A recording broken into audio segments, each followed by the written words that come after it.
back. Time for our midweek egg news. Let's check in with Bob Bosold over at Wax. I think I might take my last convertible ride early this morning and then put it away for the season, Ellie. It's kind of windy and going to get a little wet out there, it looks like, it sounds like. It's definitely a roller coaster of weather. It was super hot this morning. I was telling Mike it felt like when you're on vacation and you get up early to go do something, and then I might need to pull out my umbrella by the end of the day, and there's going to be snow. It's crazy. Well, I already checked up Superior Ashland. They're already about 50 degrees this morning, so not like the rest of us. So Mother Nature at her best. Well, let's take a look. Speaking of Mother Nature, she has an effect on our crops, obviously, and maybe the most important item in this week's crop progress report is our moisture condition, which hopefully is changing as of later today. In Wisconsin, right now, it's not so good. That report shows our topsoil moisture is now just 27% adequate, 42% short, and 31% very short, with no one reporting any surplus moisture. But that also means a lot of the fall work is way ahead of schedule. Our soybean harvest now 96% done across the state. That's about a month ahead of normal, while farmers are about 2 weeks ahead of normal with the corn harvest. That job about 65% finished. State farmers are also busy with the cranberry and carrot harvest, as well as fall tillage, planting cover crops, seeding winter wheat, and spreading manure. Well, across the country, farmers have now got 81% of their corn harvested, well ahead of normal. About every state in the Corn Belt well ahead of their normal progress. Farmers also have 89% of the soybeans off across the country.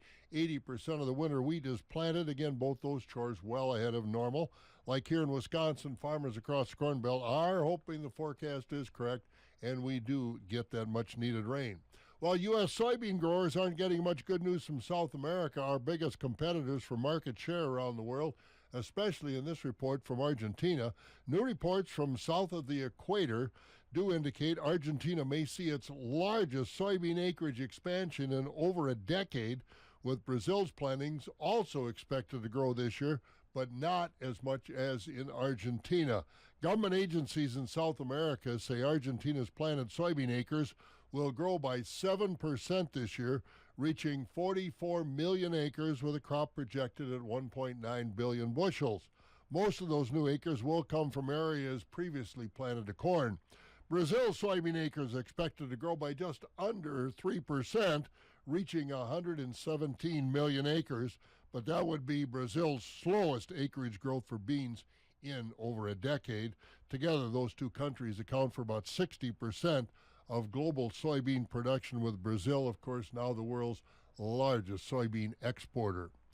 And only one state in the union doesn't currently allow E15 gasoline to be used. That's California, but that looks like it's probably going to change.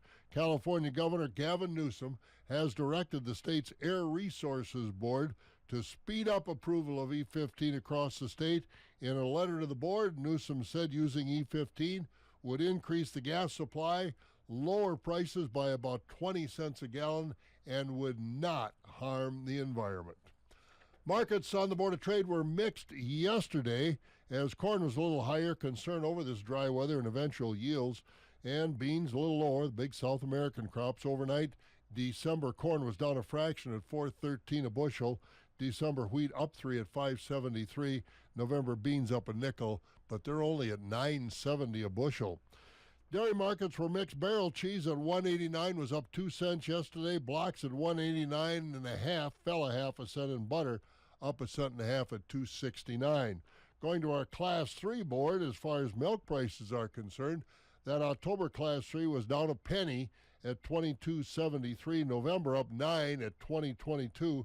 And the December Class 3 price now below $20 at $19.94. That's down 16 cents. Those prices mixed through spring. So again, hard to believe LA can be 73 right now, and the little ghosts and goblins tomorrow evening are going to really have to bundle up because it's changing in a hurry. It's going to get very chilly. Do you have a costume you're wearing?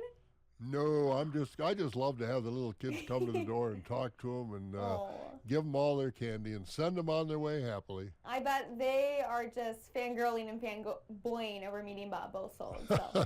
They have no idea who Bob Bosold is, believe me. Well, they'll learn, Bob. They'll learn. All right, have a good one. See you later.